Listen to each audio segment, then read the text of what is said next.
Komiði sæl og velkomin í atvinnupúlsinn þar sem kastljósinum sérstaklega beint að atvinnumálum á Eyjafjarðarsvæðinu.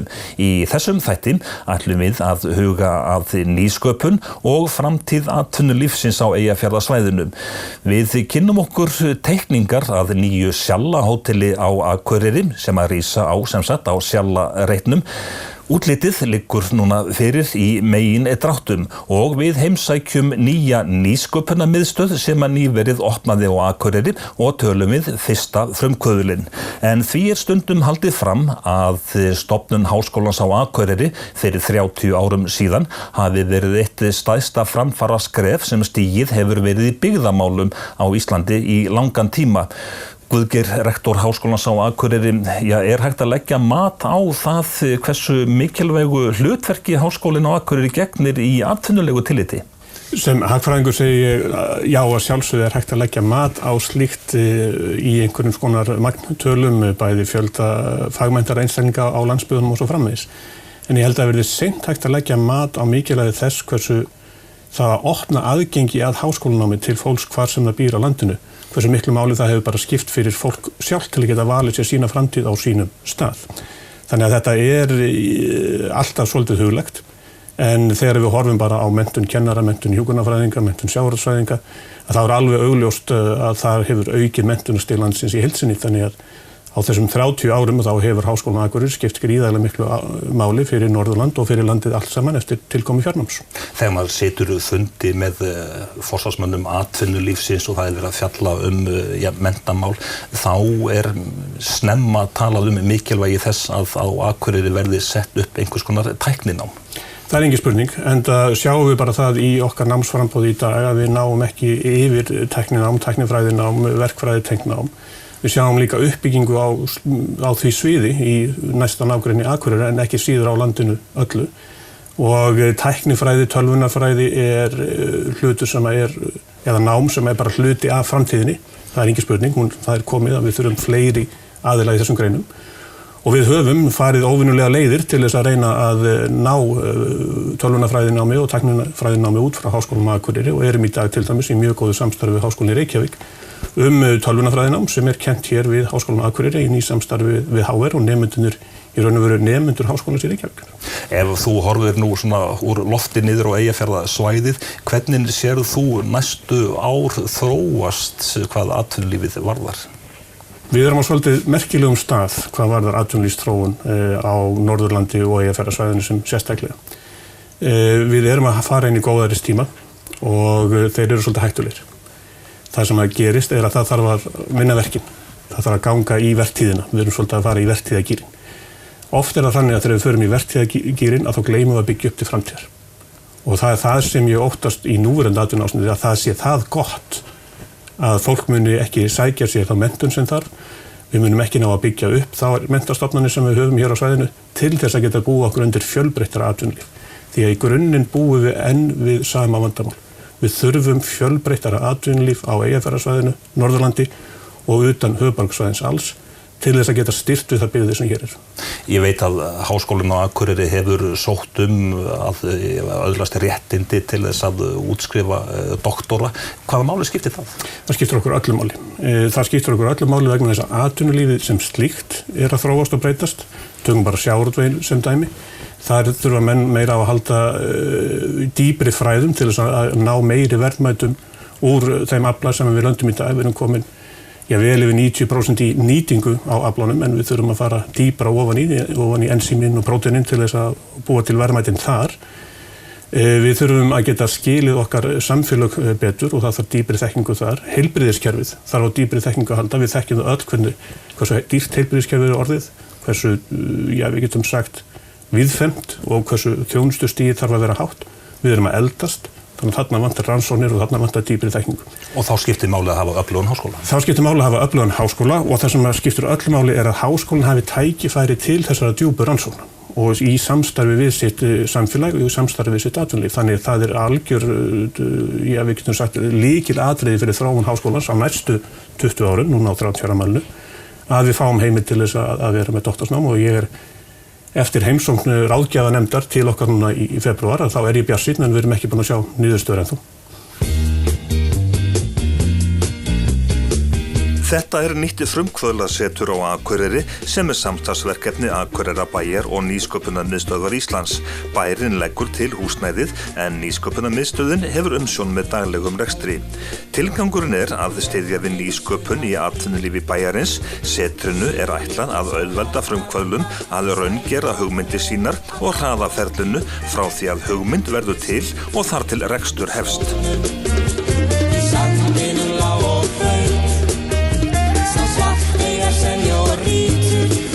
Ég held að þetta sé stórt framfaraskref og ég vil þakka sérstaklega Akureyrarbæ fyrir framsýnina þarna og það í rauninni að þeirra framtæki sem að við komum að þessu með þeim. Þetta þeirra hugmynd að við opnum hérna frumkvöðlasetur og þetta hefur sannað sig víða og til dæmis hefur Garðabær og Hafnarfjörður staðið vel að þessum málum og Reykjavíkurborg og við höfum áralanga reynslu af rekstri frumkvöðlasetra á höfuðborgarsvæðinu og nú verið að stíga þetta skref hér á Akureyri að búa frumkvöðlum faglega aðstöðu og bjóða þeim upp á faglega aðstoð við framgang sinna viðskipta hugmynda. Og ég held að þetta eigi eftir að gera Norðurlandið og Akureyrarbæ mikið samkeppnishæfari hvað þetta varðar til dæmis að fá menntaða fólkið sitt heim. Verða til ný fyrirtæki fljótlega upp úr þessu átaki? Það reynsla okkar að svona setur unga út nýju fyrirtækjum og gera atvinnulífið mikið fjölbreyttara.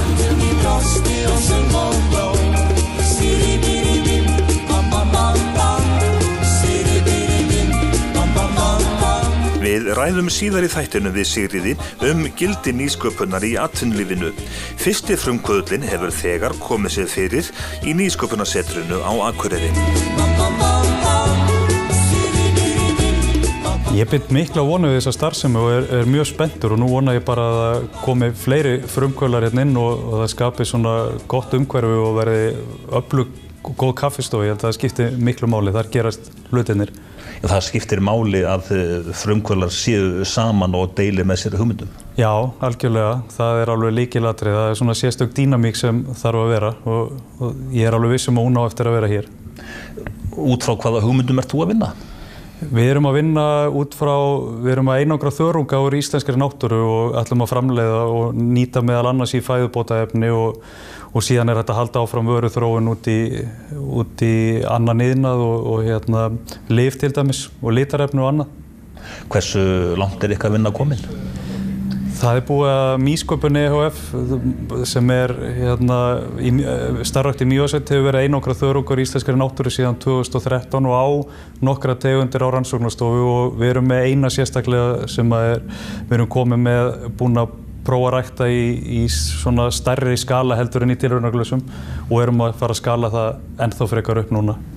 Sérðu þá fyrir þér jafnvel að framleiðsla geti hafist á, næstu árum? Ég að vonast til þess að öðru hvoru megin við áramótin verði tilraunaverksmiðjan komin í gang og þurfum væntanlega að vera í þeim fasa í einhver tíma. Já, ég vil sjá framleiðslu eftir svona 2-3 ár, fulla framleiðslu. Þannig að þið eru bjartsýn? Já, það þýðir ekkert annað. En að vera frumkvöðull á Íslandi, hvernig það? Ég náttúrulega enga samanburð, ég held að sé bara ágætt. Það bara, ég held að Ísland sé bara góður staður, það einhvern veginn, ég held að sé svona ákveðin að ég upplifa þannig, svona sköpunarkraftur í loftinu og mikið af fólki með flottar hugmyndir og stuðningurinn við frumkvöðla bara held ég góður. Það bara, það eru sjóðir til að sækja í og hlutir eins og nýsköpunarmiðstöðin þar sem fólk getur leita ráða og þannig að ég bara jákvæður. Sumir segja að kerfið sé óþarflega flókið eins og til dæmis styrkjakerfið. Ég kannski ekki endilega sammála því. Það hefur reynst okkur ágætlega og við höfum sótt peninga víða og það náttúrulega kannski spurning hvort þú ert að sækja í rannsóknarverkefni eða einhver önnur verkefni sem eru svona önnur frumkvöðlaverkefni en ég þetta hefur reynst okkur ágætlega. Heldurðu að frumkvöðlasetri verði orðið þétt setið, eigum að segja, eftir hálft ár, 1 ár? Já, ég er ekki í neinu vafi það. Bara, ég held að þegar fólk fer að átta sig á þessu og þessari frábæra aðstöðu sem hérna og á besta staði í bænum, þá er ég ekki í neinu vafi það.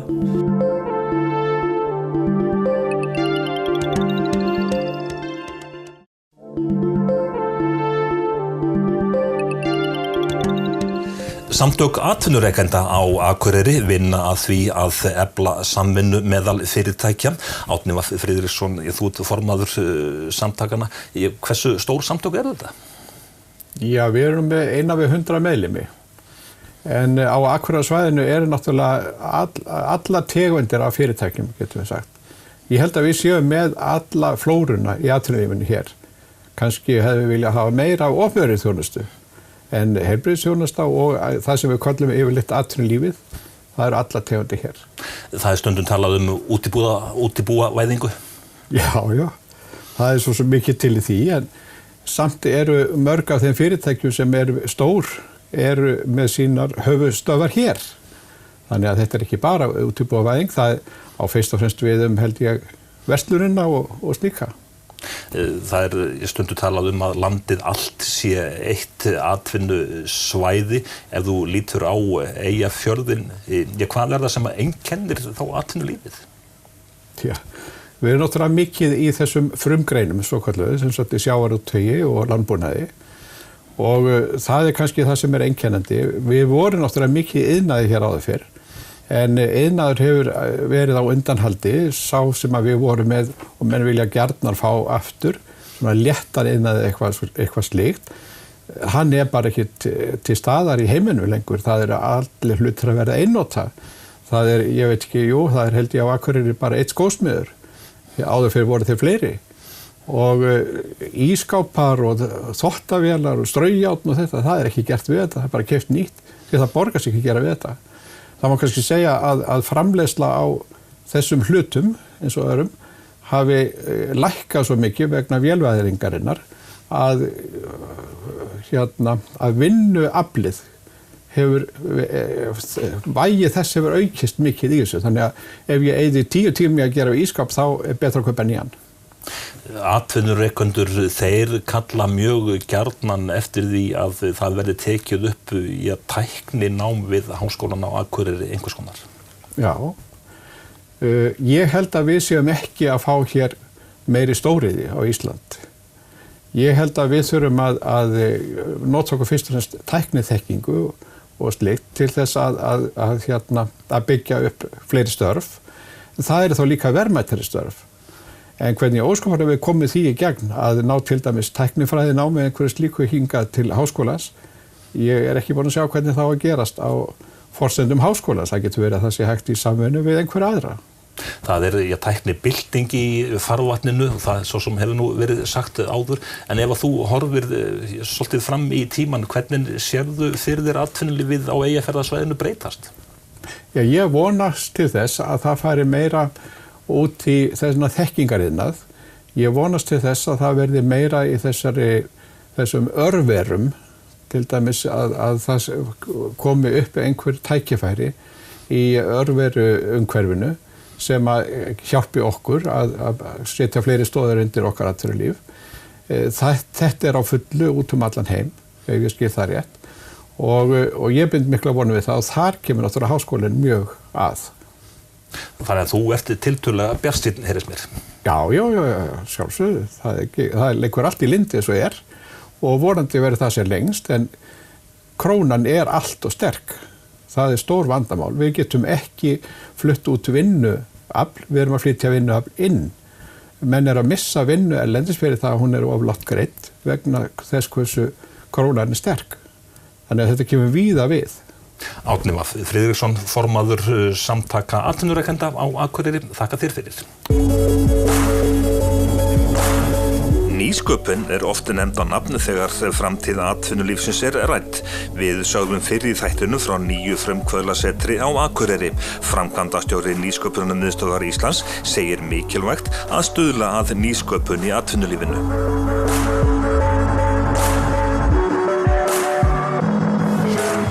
Það bara alveg gríðarlega mikilvægt. Þjóðir þurfa bara að byggja á nýsköpun og það þarf að vera nýsköpun í öllum atvinnugreinum. Það ekki bara í þessu hefðbundna frumkvöðlastarfi, heldur ekki síður í rótgrónum atvinnugreinum eins og til dæmis sjávarútvegi og landbúnaði og ég tala nú ekki ferðaþjónustuna núna. Við þurfum alltaf að horfa til nýsköpunar ef við ætlum að vera samkeppnishæf við þau lönd sem viljum bera okkur saman við. En hvernig stoðkerfið á Íslandi? Stoðkerfi hefur verið að koma bara nokkuð vel út og í þeim könnunum sem gerðir hafa verið, samanburðarkönnunum sem við höfum tekið þátt í, þá erum við að koma tiltölulega vel út. Það eina sem að kemur kannski ekki nógu vel út aðgengi að fjármagni. Það reyndar ekkert nýtt, en tengslanetti hér að virka gríðarlega vel. Þú getur fengið góða aðstöð. Nýsköpunarmiðstöð Íslands svona fyrstu dyr frumkvöðla og þar getum við veitt þér alls konar þjónustu og vísa þér veginn í átt að því sem að þú biður um. Hvað það sem að einkennir íslenskan frumkvöðul? Ætti það sé ekki svona það sama bara og einkennir hinn almenna Íslendinga. Við viljum láta hlutina gerast og gerast hratt, en við viljum nú leggja áherslu á að fólk svona leggi fyrst fyrir sér planið og framkvæmi síðan, ekki á hinn háttinn.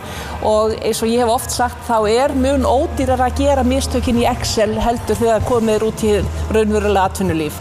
Svo að við leggjum mjög mikla áherslu á faglegan undirbúning. Það fyrst og fremst það sem að við viljum í rauninni aðstoða frumkvöðla með, að það svona faglegur undirbúningur áður en lengra haldið. En svo getum við líka auðvitað komið við á öllum, eða komið að á öllum stigum.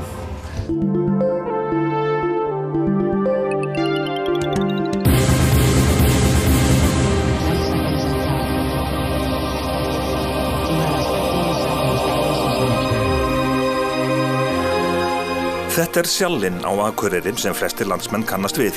Íslandshótel sem reka Foss hótelkeðjuna hafa falið arkitektastofunni Kollgátu á Akureyri að hanna allt að 120 herbergja hótel á Sjallareitnum. Teikningar hótelsins liggja nú fyrir í stórum dráttum. Framkvæmdastjóri Foss hótela segir að ekki hafi verið tekin formleg ákvörðun framkvæmdir, byggingin sé háð samþykki bæjaryfirvalda og að ýmsum öðrum þáttum þurfi að huga áður en ákvörðunin tekin, en lítum á teikningarnar.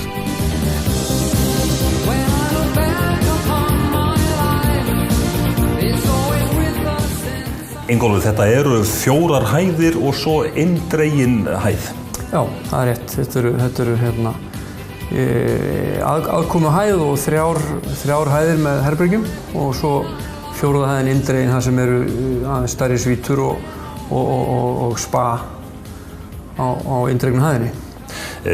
Útliti byggingarinnar, hvað var það sem að þið höfðuð fyrst og fremst í huga? Já, það náttúrulega eins og alltaf í þessu, þá maður auðvitað að hugsa umhverfið. Við erum hann í miðbæ og þurfum að taka tillit til umhverfisins alltaf að einhverju leyti og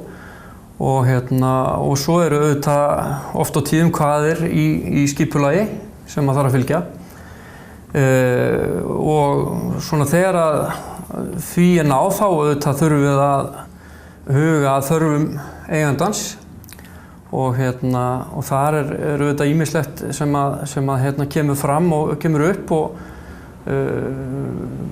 bæði þarfir útsýni og það eru þarfir klæðningar sem að ekki þarf að eyða miklum peningum í að halda við og ýmislegt í þeim dúr og einhvers staðar þarna á milli allra þessara atriða þurfum við svona að reyna að finna leið til þess að gera húsið svona nokkuð snoturt eins og hægt og ekki of glannalegt en svona kannski áhugavert.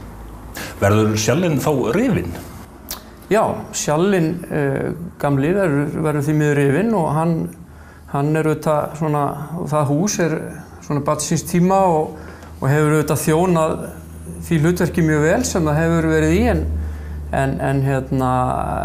en hótel þess eðlis að þar eru kröfur töluvert mikið aðrar og erfitt að uppfylla það nema með gríðarlega miklum tilkostnaði með gömlu húsi, þannig að það er eina leiðin í raun. Ef þú sýnir mér aðeins ofan á hótelið, þessi indregna hæð, hún gerir það að verkum að þarna skapast líka mikið pláss, þarna verða heitir pottar og svo framvegis. Já, þarna í raun þessum armi húsin sem að snýr eins og sjálfa húsi snýr í dag, þessum austur-vestur armi, þar svona áætlað eins og sakir standa að verði spa með heitum pottum og sánaklefum og hvíldarherbyggjum og einhverju slíku og síðan á norður-suður arminum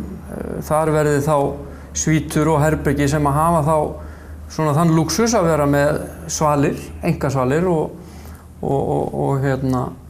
og geta komist svona prívat aðeins út fyrir vegg og njóta sólarinnar. Og þarna náttúrulega verður útsýni til allra átta? Já, þarna auðvitað töluvert gott útsýni. Þetta svona, þó ekki hæsta húsi í miðbænum en þetta auðvitað með svona hærri húsum í miðbænum. Þannig að útsýnið mjög gott og bæði út fjörðinn til norðurs á kvöldin og svo ekki síður upp í fjall og skíðaljósin á veturnar og svo inn fjörðinn eða fram fjörðinn, þannig að við sko að fara rétt með og í áttahofi og inn á poll og þannig að já, útsýni verður eiginlega þarna má segja í allar áttir og flestir gestir ætti að finna eitthvað áhugavert að horfa út gluggann. En það verður þarna bílakjallari? Já, svo er í raun og veru þessar sem sagt, eins og ég sagði, 4 hæðir og 5. hæðin indregin og svo er kjallari undir öllu húsinu og bílakjallari með innkeyslu hér niður ramp frá Geislagötunni undir í raun og veru húsinu öllu og veröndinni hér að stórum hluta. Þannig að hérna verður þá síðan svona nokkuð svona bakgarður eða hvað? Já, hér verður í raun og veru svona skjólgóður og sólgóður suðu-vestur garður með þar sem að veitingasalir á jarðhæðarinnar munu njóta góðs af því á góðri stöðum að geta farið þar og opna þar út fyrir gesti gangandi. En þessir gluggar hérna sem þið setið, þetta bara svona fyrir útlitið eða? Já, svona auðvitað einhverju leyti, en tilgangurinn nú þó kannski fyrst og fremst að skapa þarna ákveðnum herbergjum á hverri hlið hússins, svona auka útsýnis pall, ef svo má kalla. Þetta eru þá svona útbyggðir í raun gluggar sem hægt að sitja út í og með kodda og góða bók og horfa upp í fjall eða horfa yfir pollinn eða norður út fjörðinn á kvöldin og sumrin við sólsetur og auðvitað eins og þú nefnir að svo kannski gefur þetta okkur tækifæri til þess að svona gefa húsinu svona einhverja áhugaverða fleti án þess að kannski að vera of glannalegir. Við erum auðvitað eins og sagði, erum í miðbæ og þetta verður auðvitað alltaf áberandi hús og þá þarf svona að finna einhverja hógværa leið til að vera með áhugavert hús. En þarna verða væntanlega veitingastaðir og fundaaðstaða og svo framvegis sem að prýðir gott hótel. Já, það er ætlunin eins og þetta stendur í dag, þá er ætlunin að á fyrstu hæð verði morgunverðarsalur fyrir gesti hótelsins og auðvitað lobbyið og móttakan öll. Síðan verði morgunverðarsalur og bar og svo verði að hluta til í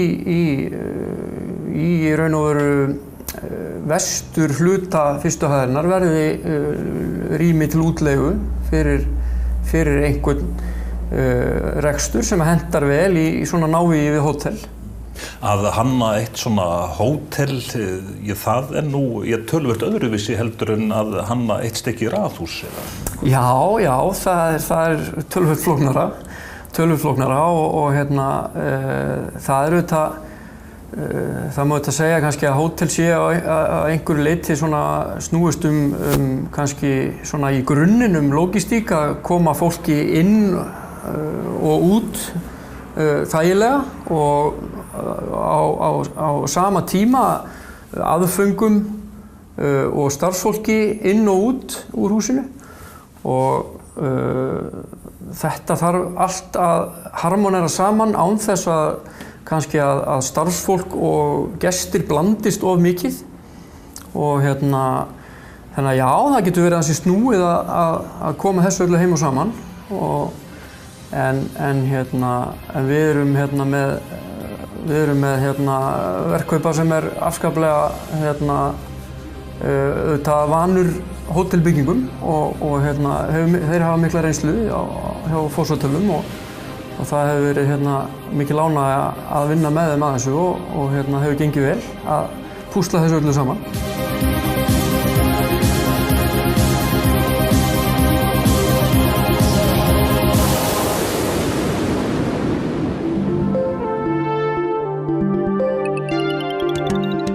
Þá þessi atvinnupúls á endan og þetta jafnframt síðasti þátturinn að sinni atvinnumál á Eyjafjarðarsvæðinu.